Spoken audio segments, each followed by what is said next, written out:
maareeyaha guud ee dekedda weyn ee Muqdisho Danjire Maxamed Cali Nuur Ameeriko ayaa xarunta dekedda magaalada Muqdisho ku qaabilay fanaanada weyn ee Binti Cumar Gacal oo kamid ah hobolada qaranka ee Waaberi.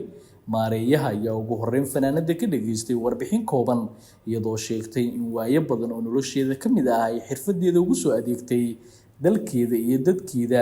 hase ahaatee ay maanta la tacaalayso duruufo kala duwan oo dhinaca nolosha ah. maareeyaha guud ee dekedda Muqdisho Danjire Maxamed Cali Nuur Ameeriko ayaa amaanay doorkii wanaagsanaa ay hoboladan caanka ah ee Binti Cumar Gacal ku lahayd wacyigelinta bulshada ee dhinaca wadaniyada iyo madadaalada. آمين.